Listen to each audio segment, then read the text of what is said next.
Real estate wholesaling is dead. I don't know that it's dead yet, but it's on life support. Really? Yeah. I thought you were going to completely disagree with me.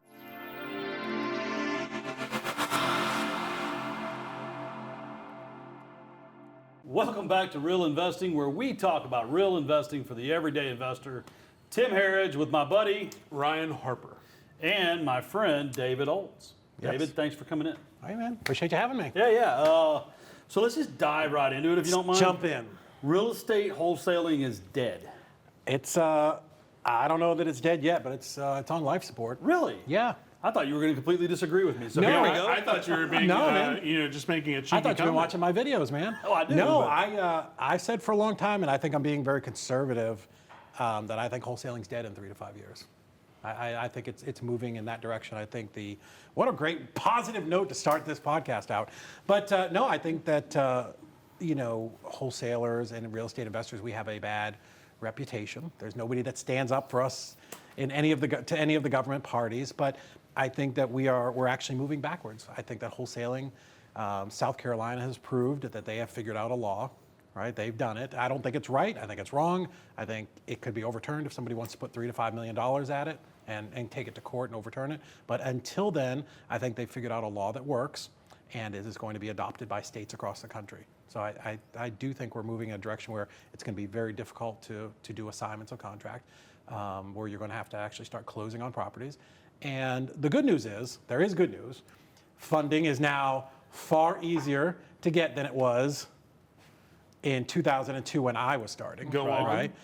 Please tell me more. No, I do think the industry has changed in that sense, and people realize that this is a lucrative business to be lending in.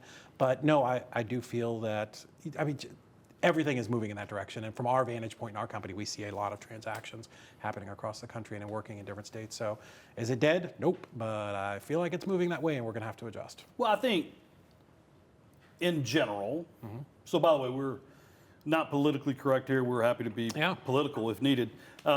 In general, the politicians feel like they have to protect the general public from stupidity. Well, I don't feel like they need to do anything but what's in their best interest. And when I say that nobody stands up for investors, Democrats, Republicans, Independents, an investor is easy to whip on, right? The bad investor took advantage of the old lady and took the house. It's never Wall Street.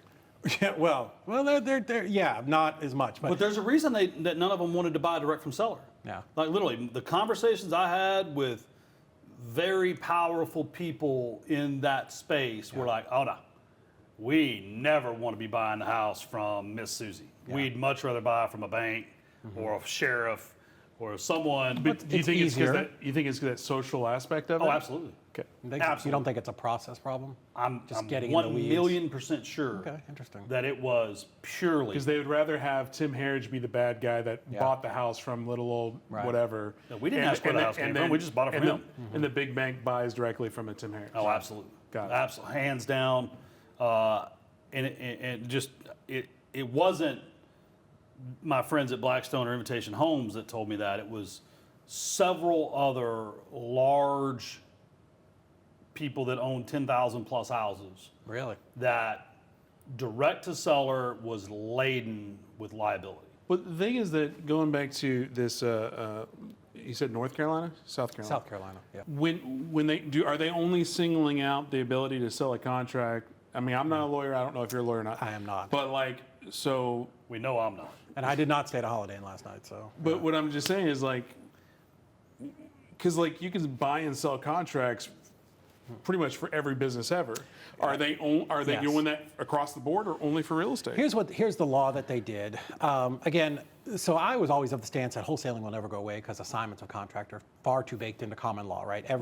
Every contract is assignable unless it says it's not. So I can buy an 18-wheeler of Diet Pepsi and assign that contract to you, right? And I don't think, and they still haven't outlawed that. They also, I think, property rights. I own a property, I can do whatever I want. So what the South Carolina law said is it defined wholesaling. It said, if you're going to wholesale, you have to be a realtor. Fine. Later in the law, it says wholesalers are prohibited from Realtors are prohibited. Realtors are prohibited from wholesaling. And that is the tightest box that they put us in yet. So all the other states have written these laws that literally you could drive an airplane through, right? They were laden with problems. So what South Carolina did is first they intensely defined wholesaling. Yeah. Then they used the real estate practices law for the state to make it where only realtors were allowed to do it.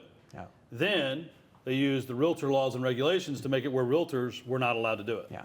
So it sounds to me like the Realtor Board in South Carolina had a strong lobby effort. Yeah. Because that sounds like it's never put on by the Realtor Association, because politicians don't give a shit. No, it was written by NAR. Everybody agrees that it was written by NAR. So typically in the past, what would happen in Ohio or wherever, Michigan, wherever there's Illinois, you get some local broker who gets elected to the state house or state senate, and they write a law, and it's written really crappy, which is what's happened over and over again, and it's been no problem, right? One great thing about investors is we're very light on our feet, so we can adjust and pivot to whatever the government puts out there. This one was written pretty well. There are still attorneys who will close in South Carolina, but not a lot of them, right? Because now it's their license. Is It's South online. Carolina a right to work state though? And I don't even know if that I don't even know, would to even be like honest with you. go into. And again, this is probably not even Yeah. good content because it's not our. I'm just saying it's not Yeah. our specialties, but that's where my brain No, there's goes 1,000 podcasts out there now. Jerry Norton's done a bunch of great ones where they talk about the South Carolina law. So what happened from talking to one of the attorneys who was on the real estate commission? Was not even the thing that was brought before the commission. It was something else about a realtor who had done something kind of shady, and then it was like, oh, but wait, and then wholesalers got lumped in, and they decided to write this law. The intention, of course, was, little old lady got taken advantage of by somebody. So they said, okay, great, we're going to do away with wholesalers, right? The ability to wholesale, because we want to give our residents like better choice and better, whatever. We want to make it better for them. But they've done the exact opposite, because now you've wiped the board of, say, 500 wholesalers, and now who's out there that can buy properties? The flippers. The three guys who have funding. So people who have funding are rolling into South Carolina, and you can make whatever deal you want because now people don't have choice. Right? Same thing with same thing with this NAR settlement with the buyer's agent thing, and with the Politico ads that were stories that were running against home investors, last year. We, the wholesaler community, has always made the most noise, and Oh yeah, we're all over everything. when you can go onto Instagram and watch some of the most popular trainers berating people, talking them down, celebrating about how they wore them down, it's just not easy to justify the common practice. Yeah. So what happens is people just don't go to the defense of our industry. Right. And the old saying is, if you don't have a seat at the table, your ass is on the menu. Yeah. Well, and also I think you need to zoom out as well, because and this is not necessarily the point you made, but if you have people advocating for this or against this, you need to zoom out and be like, well, what's the why to that? Sure. What's that intention? Because even if it wasn't put my tinfoil hat on, but in the scenario, maybe it wasn't NAR that did the lobby. Maybe it was the three guys sitting here that had all the money, that had the funding. Well, there's plenty of those conspiracies. Because even in Texas, there was I don't want to get too into it because I know the people, but say there was a movement to protect investors that only helped 3 or 4 investors. Oh, really? Yeah, we'll talk about it later. So here's the thing with wholesaling. What's great about it, and I think it's a great equalizer. Can I stop you real quick? Yes, please. The reason I started with that is I know your company, Easy REI Closings, does a ton of transaction management for wholesalers nationwide. Yep. And you and I talked recently. Business has never been better. Business is crazy. Repeat customers are through the roof. Yep. So I was being a little cheeky because And yet it's not, and you think it's collapsing. right. Well, This I think doesn't make it's sense. going to pivot hard. There's going to be a hard So I pivot. wanted to set you up. Yeah. I really want you to set the record straight Yeah. that there are good and bad ways to do this business, Sure. and the people that are willing to take Right. I'm going to say the right path, Yeah. are actually having a great They time are. in the market. They are. So what I was just going to say is wholesaling in real estate is great. First, it's made me far wealthier than I have any right to be. But anybody can wholesale and make a lot of money, right? Short, tall, fat, skinny, blue, white, purple, green, whatever, doesn't matter. You can come into this business, make a lot of money. That's what's great about wholesaling. The bad thing about wholesaling is anybody can come in and be a shithead and screw over Mrs. Smith, because we are typically talking to people who are in great distress, right? That we are pretty much their last option.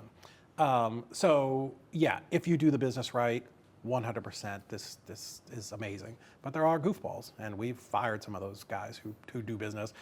Man, it's not illegal, but like their heel is the only thing still left on the line, right? They are so far over the line with some of the stuff that they do, and I don't want to get into that, but yeah, we don't want to work with those types of people. That's just not, it feels icky, and I don't want to get drawn into anybody's lawsuit. We're not interested in that. So, but yeah, business is good. Business is growing. There are a lot of people entering the market. Hopefully they're coming in to help people, not screw them over. But yeah, business is good right now. You can't really tell us the confidential parts of your client's business, but in general, how do you see margins for real estate investors nationwide kind of versus this time last year? Yeah, going up right now. It's actually going up. And where we attribute a lot of that to is the rise in novations, right? So a couple of years ago, the average wholesale deal was $19,263. That was from in Family Mastermind. All the CRM guys are there, and they combined a lot of data and came up with that. Our client's average was like 31,000, right? Not because, we're awesome. Clearly, we will get more of your deals closed and all of that, but a lot of it is novations, right? So a novation is where it's a little bit different strategy. I don't know if you guys want me to get into that, but where I could take my wholesale deal, position it a little bit differently, and take it to market and put it on the MLS and sell to a retail buyer who will pay more. Far more complicated than that, but what that does is those spreads start to really increase. So you're going from maybe making $15,000 to $41,000, $50,000, sometimes $70,000 on some of these deals. So that attributes a lot of it as new strategies. When they're doing that, are they like double closing, or are they actually putting on MLS as an assignment? Yeah, it's not an assignment. So, okay. That's cool. Let's do this. Okay, so the reason we assign, that's okay. I'm sorry. No, we're good. Listen, I could do this all day. He rebooted. He was like watching the computer. You were like, wait. Yeah, but we're going to go all the way back and lay some good Let's do groundwork this. here. So the reason that we assign contracts is because we know we have to get it to a cash buyer, right? If a buyer takes my contract or my assignment contract to Bank of America and says, hey, I want to buy this property, it's never going to work because a bank cannot pay an assignment fee, right? There are certain things that a lender can and can't pay, right? Okay, so I'm never going to be able to sell to an investor who goes and gets a Bank of America, Regions, whoever loan. So that's why But you can to a Ternus loan. you just can, so you know. Right. So there are certainly, hard money, soft money, private money, 1031s, 401k, all that. But for the most part, we can only sell to a cash buyer because they can't get a bank loan, right? So where that fee is listed, it's on the buyer side of the closing document or the HUD.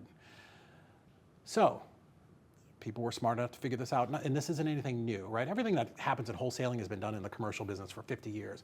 Well, someone's like, oh, well, they do this novation, which is really just replacement of contract, and I don't want to gloss over it and not give a good explanation, but essentially what you're doing is that fee is going on to the seller side, right? And now the lender does not see that.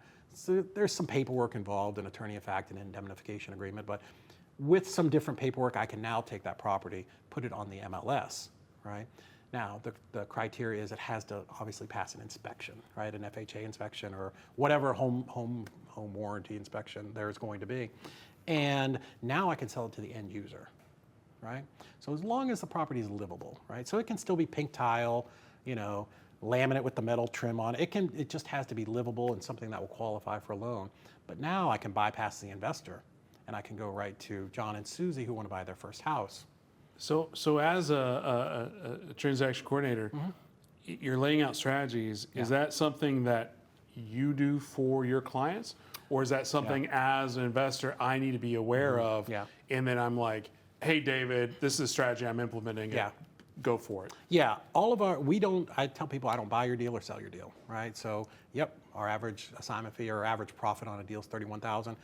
It's not because I didn't negotiate that deal for you and I didn't sell that deal. We're just doing all of the paperwork, right? So from the moment you contract your deal with Mrs. Smith, you're going to hand that contract over to us and give us just the basics, right? It's a single family. I'm going to novate it. I'm going to wholesale it. I'm going to sub to. It's going to be owner finance, whatever. Where that property's at, and the seller's contact info. We will take it from there. So what we do is we really free up the investor, the wholesaler, from just the paperwork. Because let's be honest, we're not good at it. I tell people, like, I am an old school caveman wholesaler. I'm terrible at paperwork, right? But I don't want to be involved in that type. I just want to be out talking to people. I want to go get my next deal. I want to do that stuff.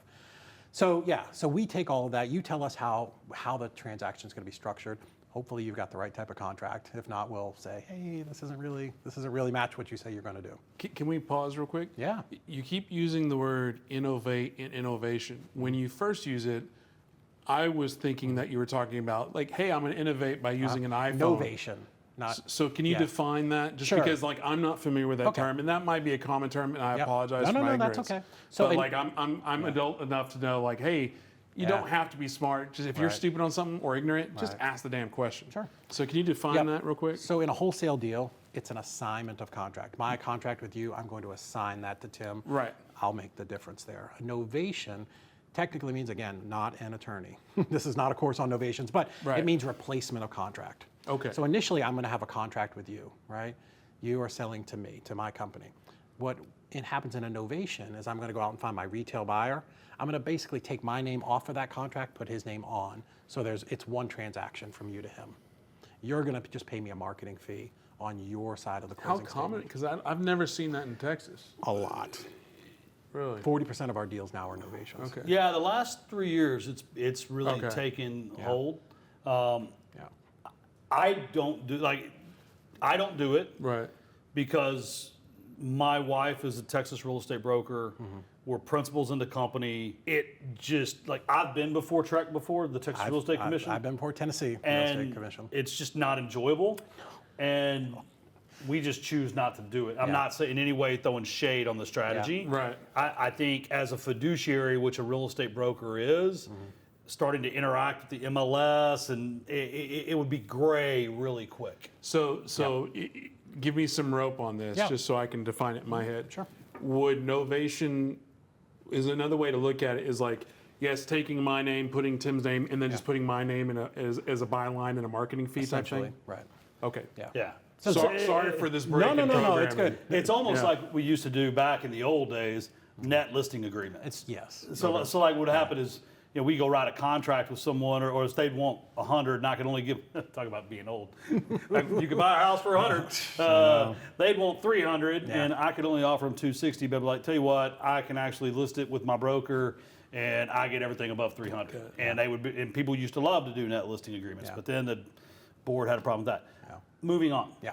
Let's get out of novations. Well, No, so again, it's just like No, it's perfect. I kept on hearing innovation. I mean, like, I thought you like so you're using a new software. Yeah.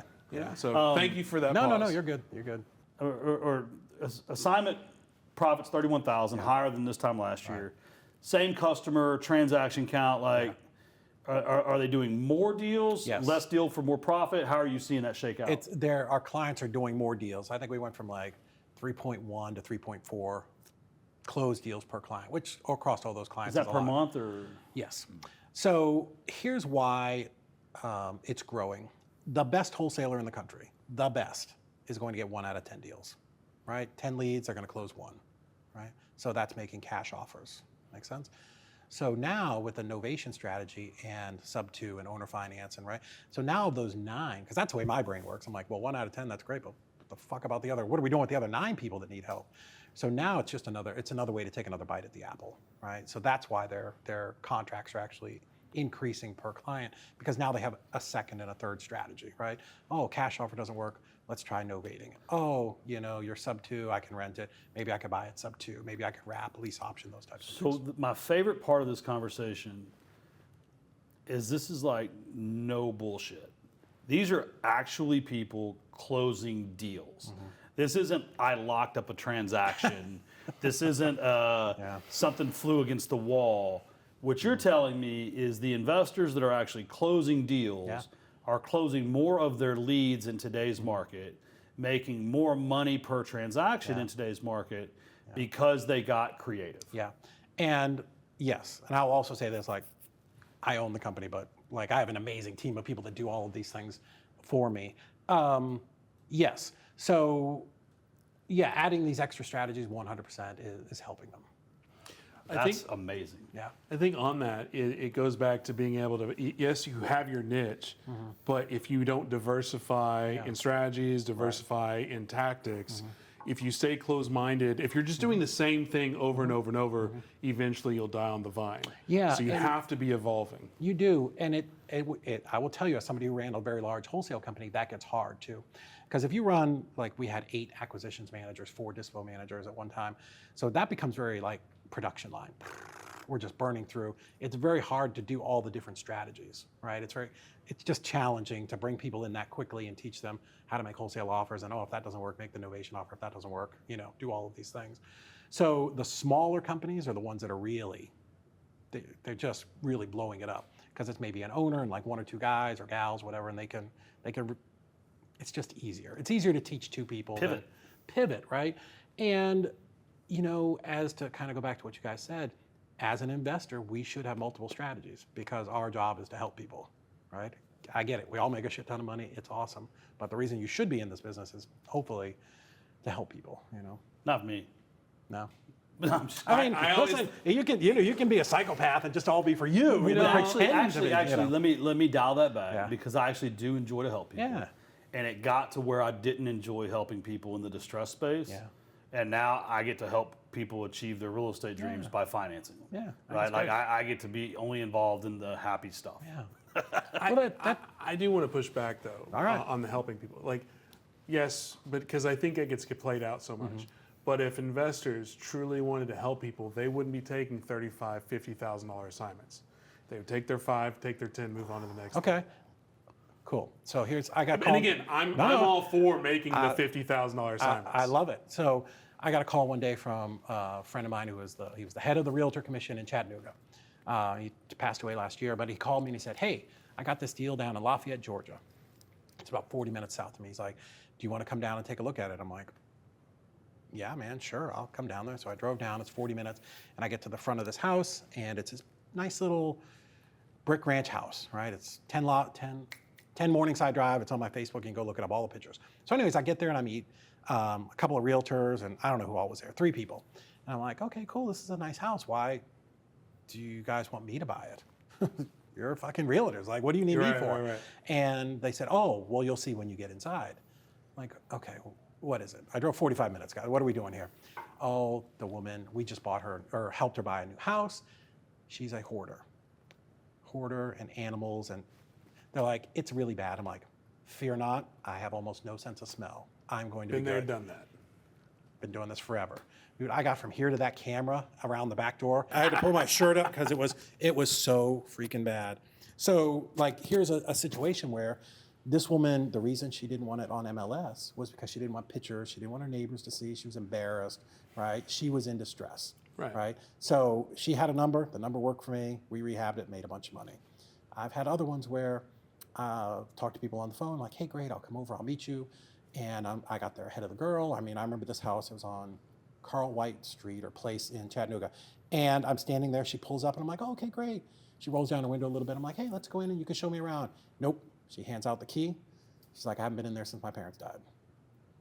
Right? So I get it. There definitely are people who hammer it down, probably are artificially low, but there is also, this is this where investors serve a purpose. And the thing is I don't disagree with any of that, but like I all I'm pushing back on is like when investors who, and again, I'm not socialist, I'm not a communist, Yeah. I'm all about capitalism, baby. Make that money. Yeah. If you say you want 150, and I would be willing to give you 200, I'm giving you the 150. Yeah. But altruism and truly wanting to help somebody would Yeah. give them the 200. That's all I'm saying. I get it. And I'm not saying Yeah. you're a bad person Yeah. for that. I'm on your side. But all I'm saying is when people are like, "I'm a good person," or "I'm helping people," I'm like, Yeah. "Yes well, and no." I think, no, I don't think the two are mutually exclusive. Yeah. I literally remember the time somebody said, "Well, haven't you heard of charity trying to talk me into paying more on the house?" I said, "Yeah, it's called St. Jude." Right? Like, I don't look at It's what still a business. I don't look at what we're doing as charity, Yes. but we do solve a problem, Right. which Absolutely. does help people. Yeah. I don't think anyone's in the business solely to help someone. Those Yes. people go out of business very quickly. Because you always know it's the little old woman who wants to get into wholesaling at an event and she's out. And to be clear, I'm not a bleeding heart here. Yeah. No, all I'm right. doing is just, I get it. I know, and I'm just putting a middle of the road spin on it. Yeah. And then also, I will say this. One of the other reasons I am more than okay with making the absolute most possible is, to this day, there's only been one contract that I wrote that I didn't close. And that's out of 15, 16, 1,700. I don't believe in the bullshit people teach about write a bunch of contracts, retrade, and terminate. I got into it with somebody on a Facebook And I'm going group to the tell other day. you the one that I dropped. It was in Rockwall. It was a huge mistake. I would have made well over $100,000. But the day after I signed the contract, President of the United States went on TV and said we were shutting the country down. Yeah. And I said, in 2008, when this happened, I didn't pivot. I believed in my youth and tenacity to get me through it, and lost millions of dollars. Yeah. I said, I'm never doing that to my family again. Yeah. So in March of 2020, the only time in my 22-year career that I've ever called, and I actually had an agent in there that I had. I bought. Here's how much I stood to lose. Donna McDonald, you may remember her. I was buying, on average, 5 years in a row, 5 to 7 houses from her. She's a real estate agent. Anytime she got an as-is deal that she knew just wasn't going to work on MLS, would call me, would tell me the price. If I could meet it, I got it. So I knew I was not only giving up that deal. Yeah. I was giving up a pipeline of deals. Yeah. But we thought the world was ending. I mean, look, I came from the Marine Corps, right? Like, pandemic in my training meant something completely different than what we experienced. Right. Right? Like, I was prepping for zombies and shit in my front yard. Yeah.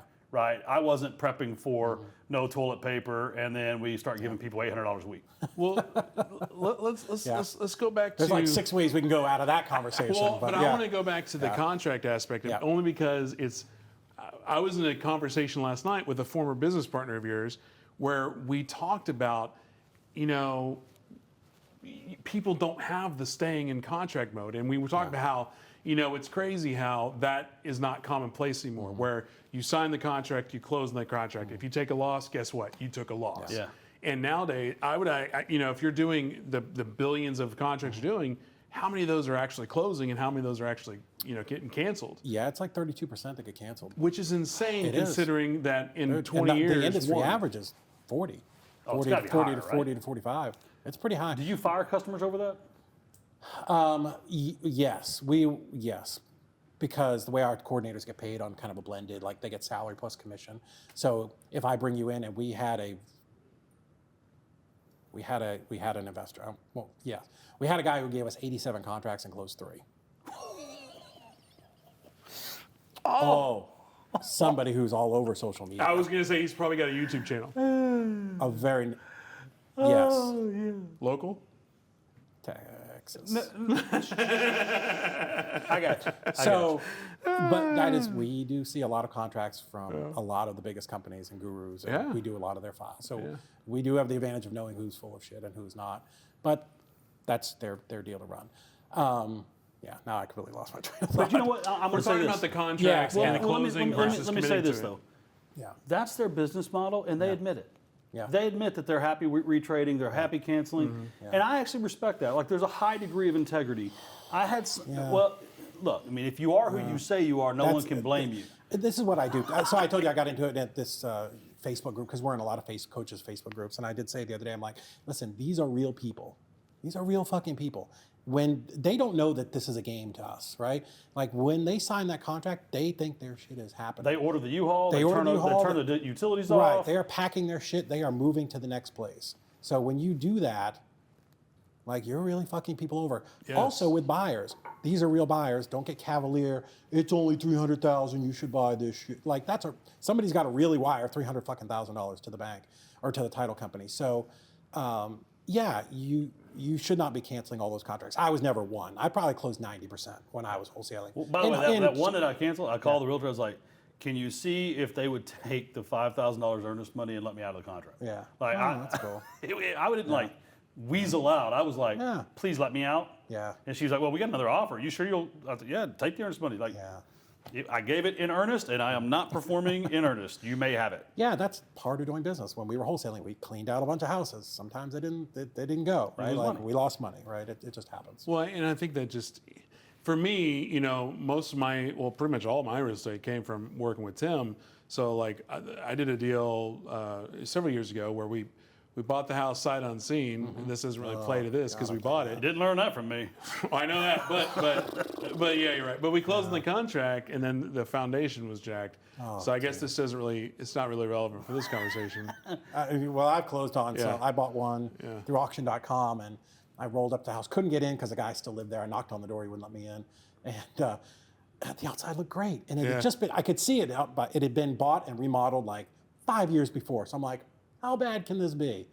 Dude, it was painted bad, paneling over plaster. And when we started pulling the paneling off, the plaster just, we gutted that whole thing. I post a lot of pictures of my properties, like, because I love to like show it. It got so bad, I was afraid my private lender was going to see.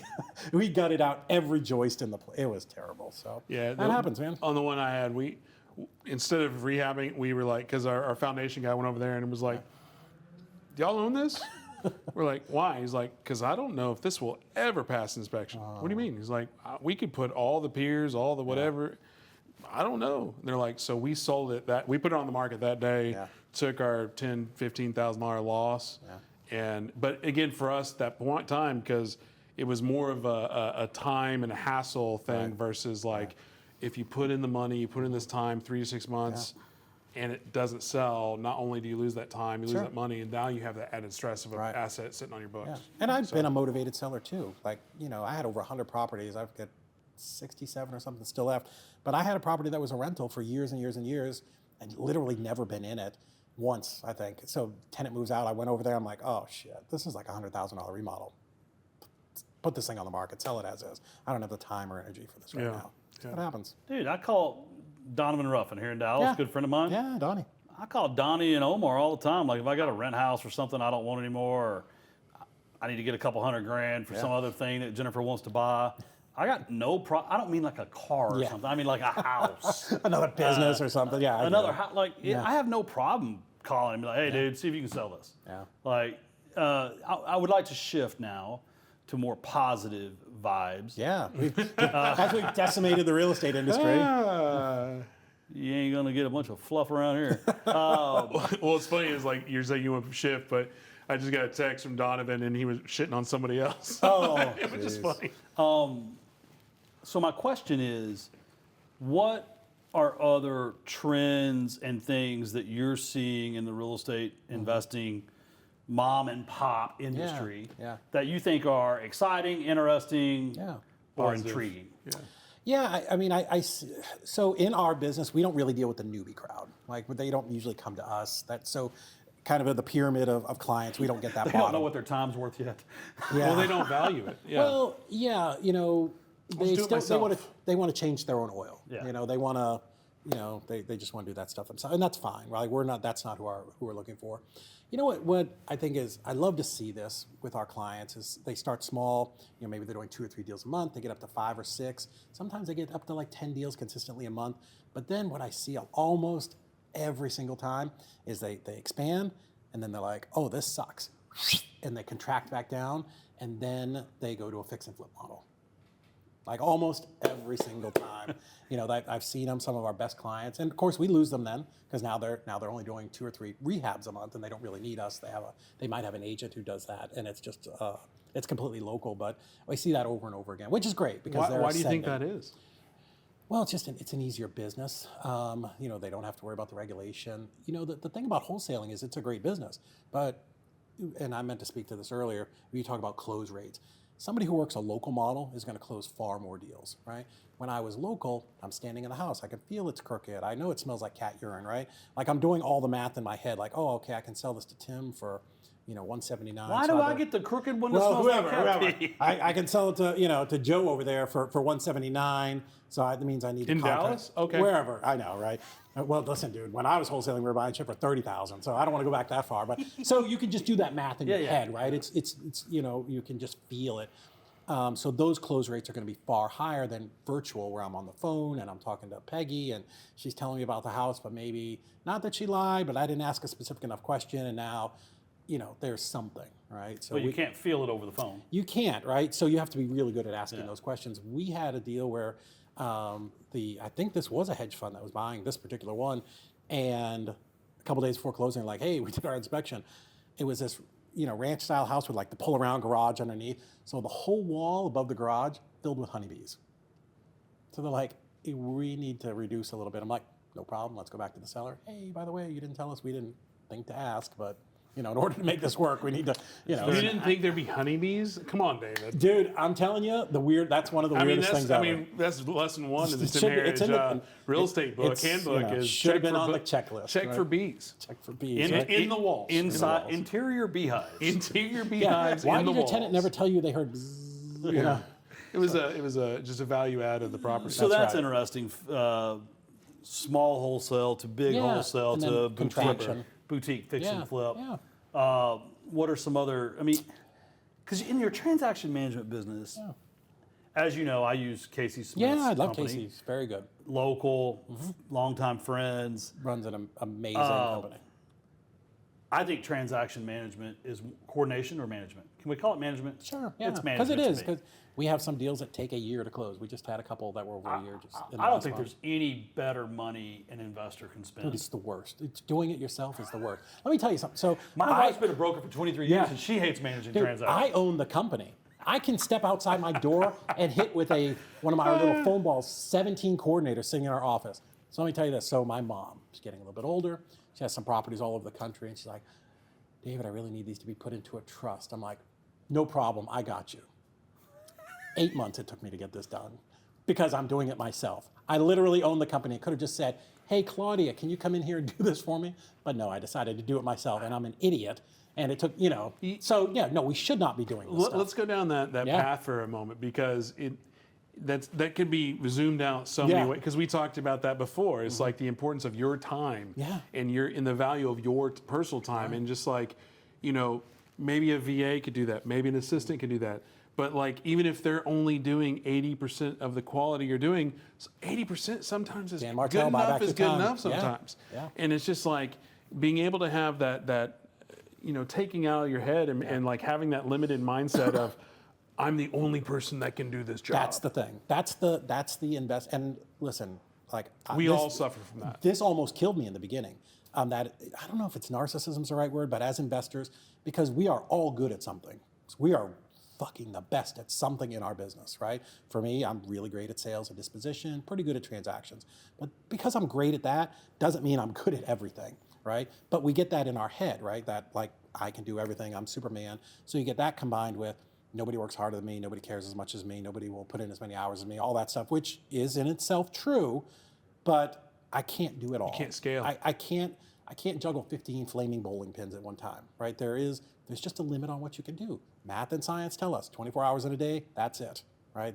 You can only do so much, and you got to sleep a couple of them. As a lender that's loaning in multiple states, one of the banes of my existence is title companies. Oh yeah, they're terrible. Specifically, since the first thing real estate investors do is they look for the investor-friendly title company, which typically means low fees, which typically means low staff, which typically means slow service, which typically means shitty service. Yeah.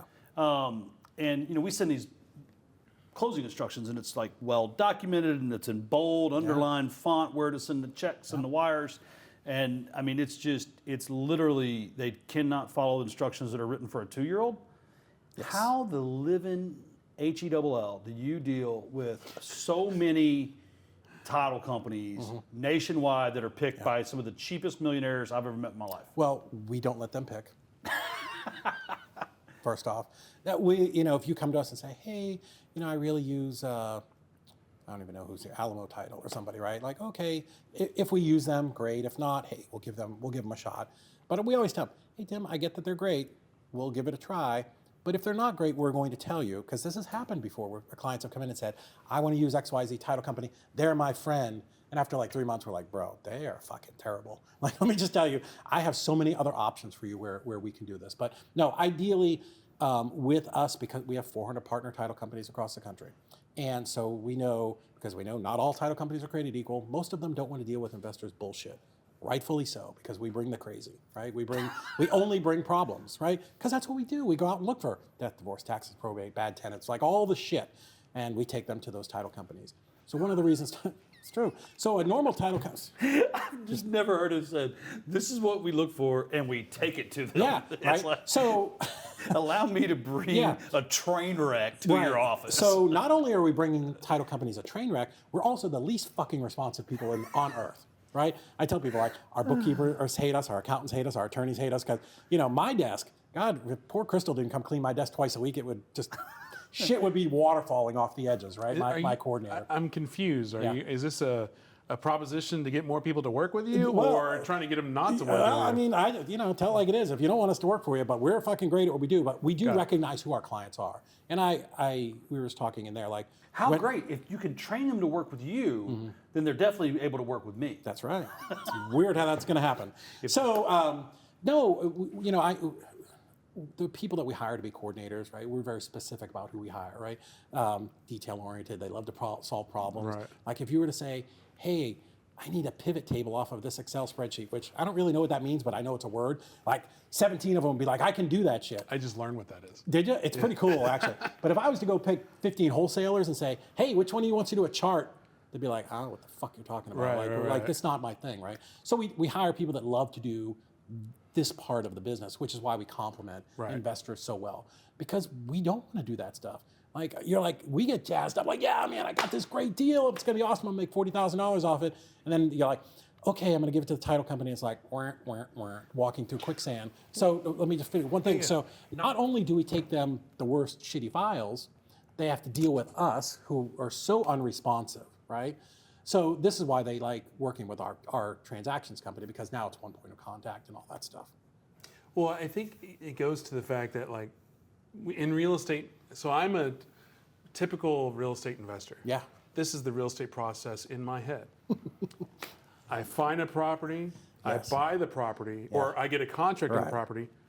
Something happens, and I close and make all the money. Yes, and that's what every guru tells you. Well, actually, it's more like you get a wire. You don't even close. Yeah. But something here, and it doesn't matter. Right. But as long as I have that contract and I get a check or a wire, who cares? I can't tell you how many times I've gotten a verbal agreement from someone to sell the house, and it's taken me multiple days to get them a contract. Oh, yeah. Because I'm just me. I could not get my own mother's quitclaim deeds done, right? Because we get busy doing other things. It's so bad. It's so bad. Because I'm not even in real estate, I'm in media, and it's just like, sometimes you have to zoom out and go, just focus on the thing that's going to get you paid. Yeah. Like for me, it's like, I need to clean my desk, or I need to check my email. No, motherfucker, you need to do that proposal. You need to put that pitch deck together and sell that client who's about to give you $25,000. But the fun part was just talking to the client, going to lunch with Tim, and like, we're going to make a deal. We shake on it. Yeah, I'm good. Yeah, I have like 3 of those sitting in my desk right now, and it's just like, hey, Ryan, if you just did that thing, you probably wouldn't stress about money because you would actually have that money. Right. And, So that's we all the advantage. struggle. That's the advantage of working with, a fractional CFO or a good transaction coordinator. They're going to take all of that and say, okay, Ryan, you just go get your next deal. Yeah. To pat him on the head. Just go get your next I deal. would Go sell love your that. deal. Yeah, I would love that. That's why. That's what your business is. That's It's what like, it is. go You're on, pretty much go on. nationwide, right? Oh, we're nationwide. We've closed deals, actually closed deals in all 50 states. So yeah, I mean that's our goal for investors. And I tell my coordinators, I'm like, look, our clients are banana heads. I'm a banana head. I'm the client. You heard it here first. David says real estate investors are banana heads. Banana heads, right? Like in the sense that they ain't good at paperwork.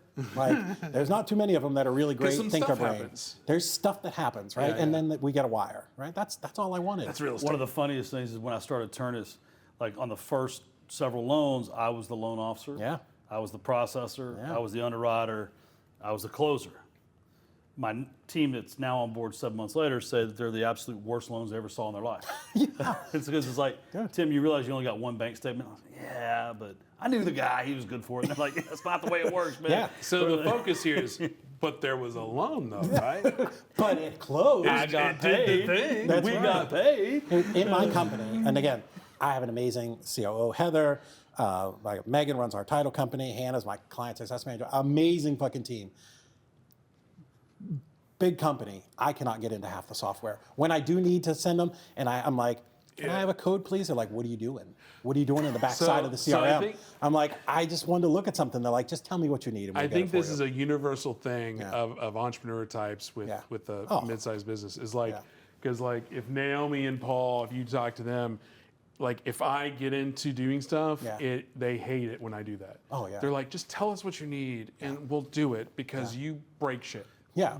Terrible. Like I'll come stomping out to the Monday morning meeting and I'll start pontificating, and Heather rolls her eyes like, yeah, I've already taken care of that. Just, go back to your office and do whatever you do in there. Yeah. Look at cat videos, but just go the fuck away. On that note, and we're going to run out of time soon, but one of the most liberating things has been in the last 2 months of Ternus, when we bring on a new employee, me saying something like, well, I don't need a login to the LOS. Go ahead and give that my license to David, right? Like, it's scary.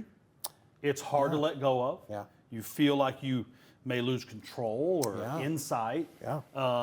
What I find, though, is it makes me trust people and learn to ask the right questions so that my team is empowered to give me the answers I really probably needed by poking around in the system. Yeah.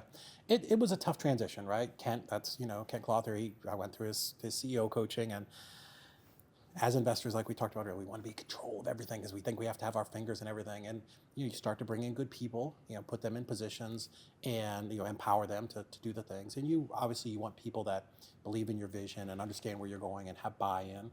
But when that starts to happen, where you get stepped back or even pushed back a little bit by them, like it hurts your feelings a little. Like the first time I'm like going to a little Monday morning meeting or going to the conference room for something, and Heather's like, well, where are you going? I'm like, I'm going to the meeting. She's like, oh, this isn't for you. And you like kind of stand there like Charlie Brown, and your shoulders Or they're walking out of the meeting because it's already over. Yeah, like your or shoulders. there's a meeting and they didn't tell you, and you're like, why wasn't I invited? Yeah, dude, you're like, that's never happened. What is my purpose in life anymore? Like, what am I supposed to do? Right. They're like, just go to your office and go do a Zoom thing. Go talk to do people. a Zoom thing. Go get in your little podcast room, That's so monkey boy, demeaning. and go do a webinar with somebody, right? So let me transition to the tattoo on your left wrist, and that's going to be the last topic. Yeah. 11 out of 10. Robert Winsley's a friend of yours, friend of mine. Yeah. Maybe talk about your belief in that and how it's helped you be successful, and then we'll wrap up. Yeah, so 11 out of 10 is it's basically something it's a little tattoo I have. My COO has it on her hand, but it's just that every day I keep it under my watch. I don't normally like show it off, but it's just a reminder that every day we're going to go and do just a little bit better, right? I'm going to make that extra call. I'm going to do the one thing extra to make my company successful. And this has been something that's kind of been a theme throughout my life. I tell this story. I was in Eagle Scouts. I was in Boy Scout camp one time. I'm 14, 15 years old, and we're in the woods, and we're building this thing, right? And I went to this older kid. I'm like, hey, I'm all done. And he just looked at it, and he's like, are you? I'm like, yeah. And he just looked at this thing, whatever I'm building. He's like, is that the best you could do? I'm like, I don't know. It's not. No, clearly it's not. So, it's just a reminder to kind of do your best, in whatever you're doing. Because when you start to have a company that gets bigger, right, and you have employees and team members, like now you're responsible for them, right? Like all the people in my office, I know they have a mortgage and they have rent and they have car payments and they have kids and dogs, and right, like I can't fuck off and let this thing go down the tubes, because now I have over 20 people that depend on me to pay their bills every month. Heavy as the head. And I think that's one thing that most people who don't have employees, who don't have a team, can't fully appreciate the crushing stress. Am I going to make payroll I'm having a bad month. Am I going to make payroll? Yeah. Yeah, and like with our company, we've had some expansion, we've had some contraction, and it doesn't matter if it's one guy, 10 guys, 20 guys. It's that pressure of, hey, this person has a family, and it doesn't matter if they're in Dallas or if they're in the Philippines. They're still under your umbrella. Right. So that pressure, I don't think it's talked about enough. Yeah, it's not hard at all for me to fire someone for performance issues. But the times in my career, 08 specifically, Where, I mean, look, I mean, I had to lay off my mom and my dad, man, my brother. I mean, it's like, you know, like, I know you can't pay your bills, but I can't pay you, so sorry. It's tough. So, well, heavy is the head that wears the crown, but if you wear it long enough, your neck gets strong. Yeah, Ooh, I've never heard it that way. That's good. I was talking to one of my executive assistants a week or so ago, and we were talking about that, like having to let somebody go. And I'm like, listen, I may like Susie a lot, but if she's not doing her job and she can't be coached up and we can't fix the problem, I can't let her drag the other 18 people here down. That's right. So that's where it gets to be hard. Like, how could you fire Susie? She's a great, well, because I can't have her tank the company. I can't have 3 Susies out of 20, and now we're losing clients, right? Because now I start losing clients. Now I have to let some other people go who don't deserve it. So to wrap up, what would be like, hey, every investor, the everyday investor, here's the one thing that I want you to, what's the one thing that David could tell these guys, like, that will make their career, their day better, or whatever? Other than novations, because we already kind of talked about We've that. beat novations You know to what? death. I know that's a jab at me somehow. You know, one thing that I always talk about is this can be a lonely business, right? If you're sitting at your kitchen table, you're trying to do this, you're making the call, because I'm going to assume most people are not at the top of the funnel, right? The bulk of people that'll listen to this, 50% are just probably starting out and getting going. Like, you have to find a community, right? Whether it's a mastermind or a local meetup or something, right? You have to get around people who are doing the business that you want to be doing, right? So, and if you're wholesaling and you want to get into storage units, well, you got to go fucking get around people that are doing storage units, because that will accelerate your learning curve and that part of, getting into that business so much faster, right? So find a tribe, like just whatever it is that you want to be doing. You want to be in the media business? I want to go hang around media people, right? I want to learn how that business works. I want to be in lending? Well, I need to hang around guys who are doing lending. So, but for real estate people, like, find people that are doing what you're doing, because if you're out there doing it by yourself, you think, oh my God, I'm the only one who got kicked in the teeth today by a seller, right? Like, I'm the only person who called a pre-foreclosure and they said, nope, I'm good, right? Like, but when you get around people, like, oh, okay, this is happening to other people and here's how they're overcoming it, right? And, one of my very first experiences, we don't have time to get into it, but the first RIA I went to, I saw some people that, like, didn't seem that smart, but they were absolutely crushing it. So that gives me that belief system, like, oh, if that guy can do it, certainly I can do this too, right? So I think there's a lot of power in that. Yeah, and just to bookend on that is, I've always said from day one of working with Tim way back when, is some of the dumbest people I've seen in real estate are the most successful because they turn off that analysis brain and they're like, oh, move the rock from here to there, okay. Yeah. And they just work their ass off. Yeah, I think that's great. And I think I got this from Tiffany High. She said, like, getting rich and successful is not sexy. It's doing the same thing over and over and over again. So there are very dopey people who make a shit ton of money because they just stay in their lane and do one thing and do it better than anybody else. So if I want to do business with you, what does that look like? Reach out to me, easyrei with an s.com, Easy REI Closings. You can find me on Facebook, all the socials, David Olds, REI. Reach out. Love to have a conversation, see if we'd be a good fit. Ternus?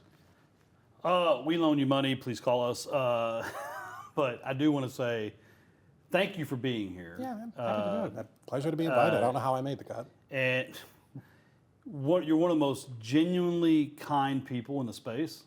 I think if you meet David at a conference, he's approachable, always giving of knowledge. That's why I wanted you here. Thank you. But also consider you a friend. So thank you for coming in. Follow him on Instagram. There's some really great content. I enjoy watching it. So congrats on that. Cool. Cool. Well, thank you for watching. We'll see you on the next one.